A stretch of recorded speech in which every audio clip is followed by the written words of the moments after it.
belajar tari karapan sapi. Oh. Ngono ya, serta. Dadadadadadad. Itu karapan sapi. Akhir-akhir ini kemudian banyak sekali diundang sebagai narasumber ya, untuk bicara tentang hubungan tari dengan teknologi. Ini apa ada sesuatu yang ingin dicari atau dicapai atau gimana kok bisa gitu loh, bisa? Iya. Tradisi itu kan selalu saja punya ikatan ya. Nah, saya pengen keluar dari ikatan itu.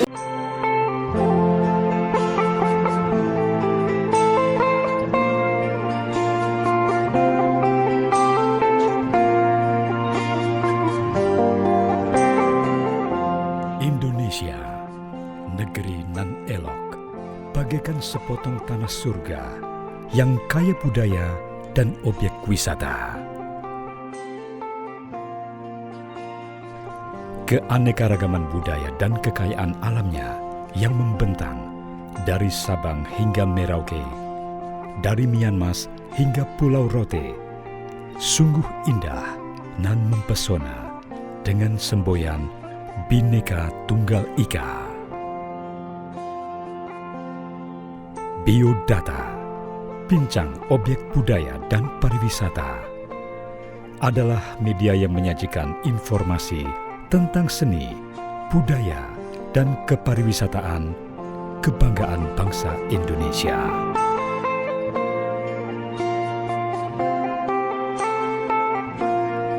Biodata memang istimewa.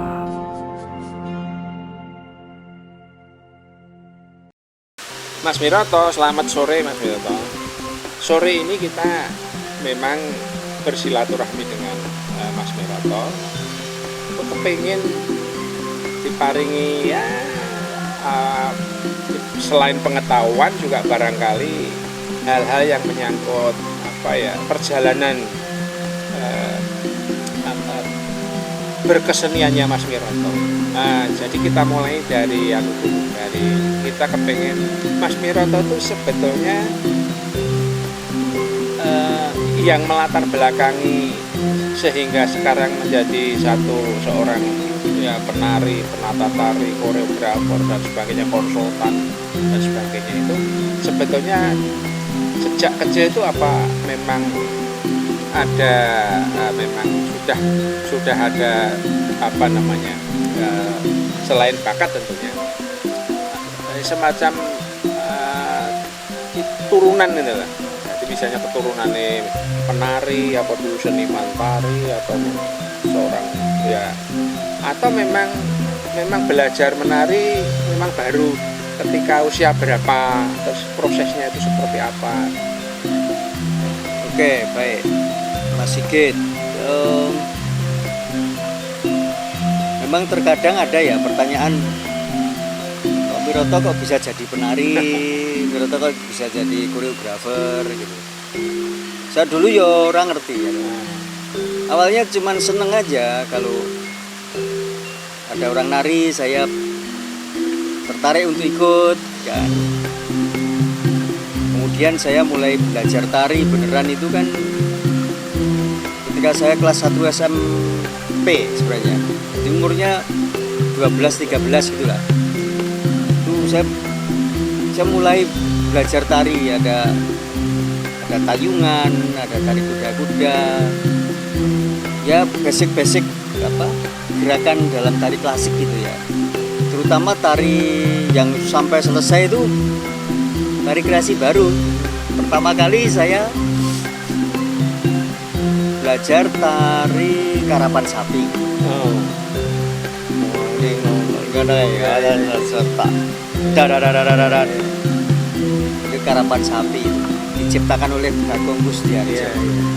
Nah dari situ saya kemudian senang karena laris ya. Anak kecil kok pinter joget. Ini tak kenal ke sih. Say hello karo kae lho. Hai. Ini anakku, ini Seo. Kelas 1 SMKI. Oh, SMKI. Ini Gadang, ini Dalang ini. Halo. Ini juga Dalang, ini anaknya Pak Seno semua. Tanggal 24 nanti akan pentas di situ. Iya. Sana yuk, yang sebelah kono. Pakai wayang yang paling besar dari miliknya Pak Seno. Ini sing dalang. Iya, ini dalang semua ini. Sering celiman mahal itu. Ya, udah sana. Kebetulan kono, ya. Jadi memang terkadang tidak punya tidak punya bayangan ke depan itu saya akan menjadi apa, tetapi dengan kesungguhan latihan. Jadi kalau saya sudah menari seneng banget. Nah, itu. Kemudian kalau ada yang nonton saya pas pentas, ikut seneng kan, karena energi vibrasi kesenangan itu menjadi hiburan kan. Nah, itu ternyata tidak berhenti sampai saya masuk di SMKI, masuk ke IKJ, ke ISI Jogja, kemudian saya sekolah di Folkwang School di Jerman, kemudian di UCLA. Itu semua adalah perjalanan yang panjang yang kemudian selalu membentuk ya. Saya bertemu dengan Mas Sigit ya kebentuk gitu. Saya bertemu dengan siapa, bagaimana itu turut membentuk. Makanya pertemuan-pertemuan apalagi dalam konteks belajar itu mesti ada proses pembentukan gitu ya. Yang akhirnya saya menjadi seperti ini gitu. Tapi awalnya juga nggak ngerti gitu ya. Karya saya yang terakhir ya, saya akan menggunakan hologram ya. Sebenarnya itu hologram tapi holografis image ya. Penarinya ada di New York, satu di New York namanya Kayla Barkin, kemudian yang di Tokyo Iko Suzuki, kemudian satu lagi di Taipei namanya Yutsen Liu. Ini 3 orang ini saya hadirkan di sini dan pentas bersama dengan penari-penari yang sungguhan gitu dan berinteraksi. Nah, saat itu saya juga hanya berpikir bahwa ini orang kok sekarang memakai HP ya. HP gini kan saat itu kan sudah kan. HP kemudian ada Skype waktu itu kan cukup terkenal ya, Skype itu. Video call itu. Wah, orang jauh kok bisa masuk sini ya. Aku berpikir ini kalau untuk tari gimana gitu kan. Ternyata bisa. Jadi dihadirkan dalam wujud yang real gitu ya. Real size. Ya iso nyuwara, ya iso berkomunikasi dengan penonton dan seterusnya, tapi dalam citra holografis ya. Ini yang kemudian juga ternyata itu memosisikan saya sebagai koreografer kontemporer. Yang sesungguhnya waktu itu ya bagi saya yang penting saya pengen sesuatu yang baru ya toh. Ya, bahwa kemudian diterima, kemudian sampai sekarang ini orang masih sering membicarakan, itu kan ya anugerah ya. Ide itu kan anugerah ya.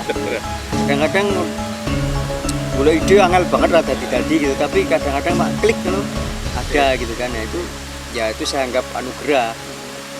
Yang kemudian saya akhir-akhir ini kemudian banyak sekali diundang sebagai narasumber ya untuk bicara tentang hubungan tari dengan teknologi misalnya. Ini sekarang ini kan lagi rame banget kan.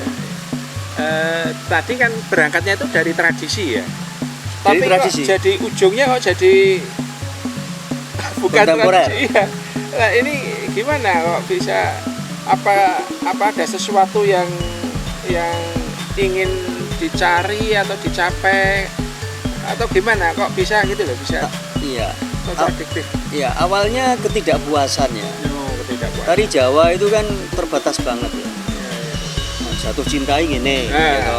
Ngubruk, Berdoa itu ya. berdoa. Ya terus, lah itu kan orang Jerman nggak ngerti ngene yo. Iya. Jadi bahasa simbol-simbol dalam gerak tari Jawa klasik itu ya hanya dalam tanda petik ya diketahui oleh lingkungan ya. Oh ngene iki ulap-ulap. Ngene iki sat. Mungkin dengan melihat wajahnya gini mungkin orang melihat oh ini dia lagi melihat Iya. gitu ya. Tapi kalau sudah misalnya begini gitu, Apa? nah gini kalau kita ngerti Ngerti, ukel ya. taweng no, mungkin dia lagi Mendengarkan bisa memasang ya sumping anting atau Anting. apa gitu kan. Tapi bagi orang yang awam nggak ngerti itu artinya apa itu. Nah pada awalnya saya tidak begitu puas dengan cara ekspresi yang terlalu terbatas ya. Kemudian saya bikin sendiri vocabulary ya yang bersumber dari gerakan sehari-hari, dan itu muncul pada saat saya bikin karya tari berjudul Sampah itu tahun 85-86. Nah itu awalnya dari orang yang mengais-ngais cari kesan, cari sampah, dan itu saya menganggap itu sumber penciptaan gitu loh. Jadi saya tidak mengembangkan kayak Bagong ya, nek Bagong itu kan Pak Bagong maksudnya Pak Bagong guru saya itu kan mengembangkan ya, misalnya ada gerakan ini dikembangkan gitu kan. Ya saya tidak mengembangkan dari gerak-gerak tradisi, tapi dari gerak-gerak yang sehari-hari. Pak Bagong juga punya beberapa tari ya yang juga mengembangkan gerakan sehari-hari seperti tari tani, tari nelayan. Itu kan sebenarnya juga berawal dari vocabulary gerak sehari-hari, tetapi Pak Bagong kemudian mengunci dengan teknik tari Jawa. Sehingga misalnya mecut gitu ya, jadi aslinya gitu, tapi kalau Pak Bagong ya jadi misalnya gini atau itu kan, karena ini kan terus kemudian ini menjadi Jawane itu loh. Pak Bagong itu sebenarnya fanatis sekali dengan tari klasik, tapi dulu sempat diunek-unek gitu. Dianggapnya kurang ajar gitu ya, karena dianggapnya keluar dari tatanan keraton gitu ya. Padahal Pak Bagong sangat dekat sebenarnya ya, semuanya serba dikembalikan ke Jawa, ke Jogja gitu. Nah saya enggak, saya rodok terpengaruh oleh Sardono ya. Sardono kan justru mendekonstruksi tari Jawa gitu ya, yang tari Jawa itu sudah apik banget dulu dicoba dipreteli tadi. Dan esensinya apa sih? Saya terpengaruh itu, kemudian saya mencari sumber penciptaan tentang sampah, tentang orang-orang yang homeless ya, orang miskin yang gerakan mereka saya amati, kemudian saya kembangkan menjadi bentuk-bentuk tari gitu ya. Malah lebih kaya ya sebenarnya ya. Lebih kaya, lebih bebas lah. Iya lebih bebas, karena tradisi itu kan selalu saja punya ikatan ya. Nah saya pengen keluar dari ikatan itu. Itulah yang awalnya kemudian menjadi dorongan yang kemudian ketika saya kuliah di Jerman, di Amerika itu semakin berkembang karena lingkungan juga nonton pertunjukan di sana yang tari kontemporer, sehingga kebebasan itu semakin didukung ya. Iya, semakin saya miliki gitu. Semakin berani, semakin yakin dan semakin merasa saya punya hak untuk bebas gitu. Jadi tidak selalu saya harus ikut keraton ya. Tapi kalau saya masuk keraton ya saya ikut. Tradisi masih tetap. Wah saya juara loh. Saya itu juara alusan penari klasik alusan Yogyakarta pada saat lomba Wayang Wong yang pertama. Nah ya, itu pada saat itu kan ada Mas Kristiadi juga, penari yang hebat itu. Tapi ya entah kebetulan atau apa gitu ya. Tapi saat itu kan jurinya kan ada Romo Sas, Romo Dinu, kemudian juga Pak Ben, penari-penari halus tenanan gitu loh. Ada Pak Sunartomo. Mereka ketika memilih saya sebagai penari halus terbaik itu bukan sembarangan lah gitu ya. Makanya ya saya kaget aku jadi penari yang paling baik gitu ya.